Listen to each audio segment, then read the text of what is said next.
Y esto es solo el principio. Bienvenidos, pasen y vean, toca hablar de Dune. He tardado, ¿verdad?, en hacer esto, porque yo la vi hace 2 semanas, pero decidí no hacer crítica en el momento con el boom, entonces por salud mental, también un poco yendo en contra del propio crecimiento de este canal, pero bueno. Dune, primera parte, dirigida por Denis Villeneuve, ya fue adaptada por Lynch en su momento, si bien la crítica está recibiendo mejor esta película que aquella, ¿no?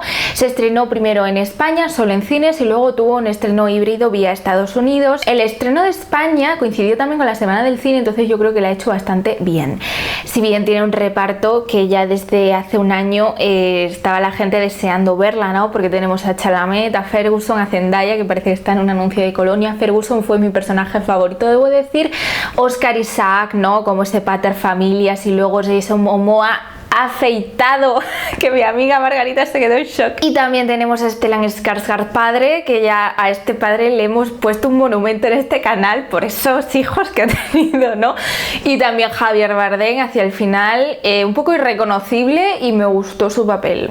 Dune es un blockbuster de autor, o lo que se llama space opera oscura, ¿no? Tiene bastante serie autoral, hay mucha pasta metida, ese diseño de producción maravilloso, sobre todo el diseño de arte también, ¿no? Ese vestuario, esas familias y esas casas ya definidas solo por el vestuario y las armas que usan, esas atmósferas que crea tan solemnes, ese ritmo lentísimo, ¿no? Esos planos enormes donde cabe una nave espacial, esa coherencia cromática. La construcción del universo es una pasada. Quería quedarme a vivir en un plano de la película, porque tienes hasta calor viéndola, esos elementos de la especia, del cuchillo, del anillo del padre, los gusanos de arena, esas posibilidades oníricas, ¿no? Mediante los sueños, esa orden misteriosa de las Bene Gesserit, que son una fantasía, o sea, necesitaba saber más de ellas.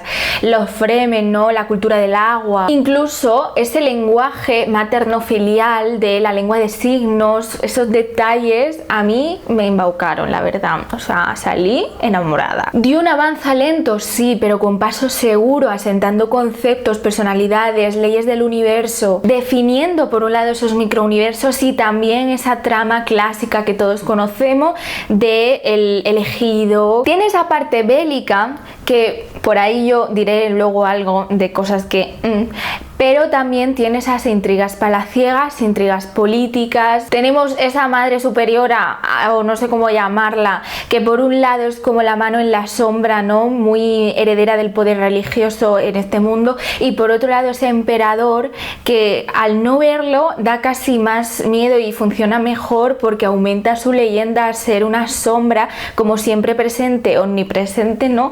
Pero nunca vista. Vemos esa lucha entre casas, las aspiraciones del padre, las reservas del hijo, esas dudas sobre qué hacer, ¿no? Esa pérdida de la moral o del norte muchas veces, y cómo pues tiene que encontrar su sitio y su posición en el mundo y su identidad, vaya, de sus límites morales, ¿no? Con aquello de una guerra santa en mi nombre. Este dato me encanta, o sea, cuando dijo esa frase yo dije, maravilloso. Con unas visiones que son advertencias, pero también posibles futuros, con ese juego onírico, ¿no? Que también trabajaba en otras pelis del director, pues también se trabaja esto. Si bien hay mucha gente que dice, a ver, te da muchísima información al principio y es como información que no necesitas. ¿Te da mucha información? Sí. También te lo da en un formato que a lo mejor no mucha gente lo va a recibir bien, porque es como un formato podcast, en plan una voz ajena, narrativa, te lo tira, y el protagonista está en plan, qué interesante, ¿no? Como si lo estudiaras, pero entiendo que es la mejor forma de traducirlo para con el libro, según he entendido, y lo puedo llegar a comprender. Tu cerebro, la información que no le interese, no lo procesa y ya está. No tienes por qué leerte el libro para ver ni esta ni ninguna película. Si tienes que hacer deberes en casa, y si en una película no se presentan los detalles necesarios para que tú entiendas esa película, el problema no es tuyo como espectador.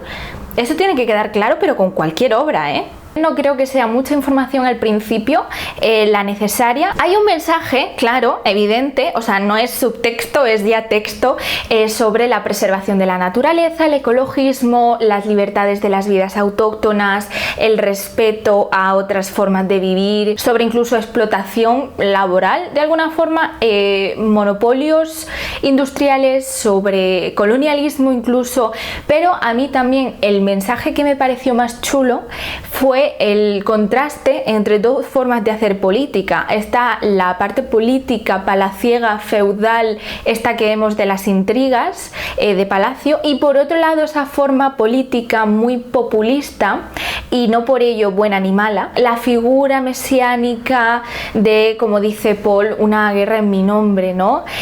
Muy heredera del tono religioso, una figura que creo que hemos tenido en el siglo XX casi todos los países, la verdad, pero muy interesante cómo estas dos políticas no se catalogan como buenas ni malas, simplemente se analiza cómo pueden afectar a las poblaciones. Este mensaje es interesante. También hay un sentido de poner en valor las capacidades de supervivencia de los seres humanos, no solo con los Fremen, que es maravilloso como lo hacen, sino también con el personaje de Jessica, de la actriz Ferguson. Me gusta mucho esta madre que al principio se nos presenta pues como la típica reina, y luego vamos viendo con esos detalles que nos dejan caer en plan, me debería haber casado contigo, ¿no? Y vemos cómo su capacidad de supervivencia es tan claro que incluso teniendo las cosas cómodas y en el privilegio le sigue enseñando eso a su hijo, ¿no? Y luego será útil. Con esta frase del miedo mata la mente. En lo visual es arte, todo épico, todo ceremonioso, sobrio, distante, frío, monumental. Esa es la palabra, monumental. Es como estar ante un monumento, no porque sea un mamotreto, pero es como estar, pues eso, ante el Arco del Triunfo. Es como, es enorme, te sobrecoge, te sientes pequeño ante una obra así. También es una inmersión lingüística que te absorbe, en parte por las imágenes que ves y también por esa música, ¿no? Ese grito de ¡ah! A lo mejor muy exagerado esa banda sonora. Este tono serio y este tono oscuro que vemos en las intrigas se lo ahorran en el tono sangriento, porque ese tono oscuro normalmente va acompañado de una lucha que sabremos muy sangrienta, que sabéis que a mí me gusta la sangre, me gusta verla. Sabemos por qué lo hacen, para que esta película llegue a un público más generalista, en parte adolescente o menor de 17 años sobre todo, y es lícito hacer esto, si bien a mí me quedó con ganas de ver más cosas, porque parece en ese medio tiempo, esa lucha casi a mitad, que vamos a ver algo, pero se nos muestra muchas veces fuera, ¿no? O rápido, o no se nos muestra. E igual que en lo sangriento está bajo el radar, en lo emotivo también está muy bajo el radar. La gente puede decir, pues a mí Timothée Chalamet me encanta, te puede encantar, o sea, el tío actúa bien para con el papel que tiene, y para con el papel que tiene son emociones muy bajo el radar. Quien tiene un momento más explosivo emocionalmente es el personaje de la madre, ¿no? Que sí tiene un momento donde se rompe y tiene momentos de vacilación respecto a la protección del hijo, sobre todo al principio, ¿no? Vemos ciertos momentos donde dudan de ella y también le duele, pero lo nota menos, ¿no? Ella me ha gustado más emocionalmente porque le dan esos momentos dramáticos. Esta construcción emocional distante bebe en parte de esos amplios planos generalísimos donde caben 4 campos de fútbol. Obliga al espectador a tomar distancia, y esto no es malo, no tiene por qué ser malo. Para mucha gente sí, dicen, ay, como la noto plana emocionalmente o emotivamente, pues tampoco me llega tanto. Yo lo comenté en un directo que hice la semana pasada o el fin de semana pasado, que dije, es que yo prefiero esta distancia emocional porque a lo mejor a mí no me apetece ser empática con estos personajes, quizá por, no sé, porque es una realidad que es muy distante para nosotros y tiene todo el sentido del mundo no querernos acercar tanto, sobre todo a una masacre, pero también agradezco que no me hayan metido la cuchara de la emotividad hasta la garganta, como sabemos que hace muchas películas comunes al género. También es interesante que tanto Paul como su madre tengan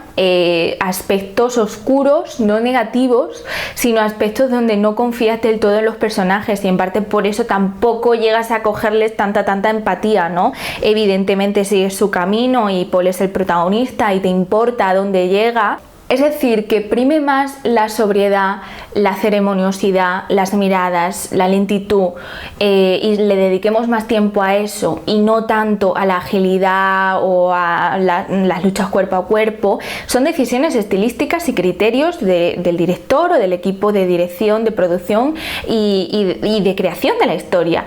Y son elecciones. Esto no quiere decir que sean buenas o malas elecciones de grabación o montaje. A mí, con esta distancia, me encantó la película. Conclusiones. Esta película es una primera parte, sigue un camino que ya conocemos y por eso se nos puede resultar familiar, que es el del elegido, que tiene que encontrar su identidad y su lugar en el mundo, y también pues esa guerra que se está construyendo, ¿no? Esta primera parte es muy de construcción de escenarios y claro, en una segunda parte ya no tendrán que explicarte tantas cosas. Es muy formalista, hay más formas que fondo muchas veces emocional. Se ha dicho que es un plan emocionalmente, a mí esto no me molesta. Si bien es una historia incompleta, no es una película incompleta, tiene todo el sentido del mundo y tiene un desenlace que es al final lo que va persiguiendo mediante sueños durante todo el camino el protagonista, ¿no? Nunca se para. Te puede quedar frío el emocional porque eso es como ver un monumento y hay gente a la que le impactan los monumentos y hay gente a la que no.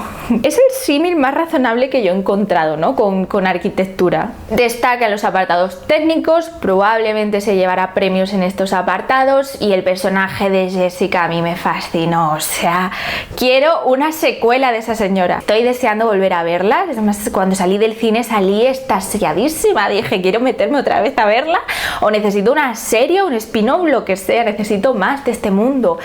Y bueno, esto es solo el principio. Decidme en comentarios qué os pareció esta película y estaré encantada de leeros tanto los comentarios positivos como los negativos. Y hasta el próximo vídeo. Posiblemente el próximo vídeo sea sobre Titán, porque voy el miércoles a verla. Adiós.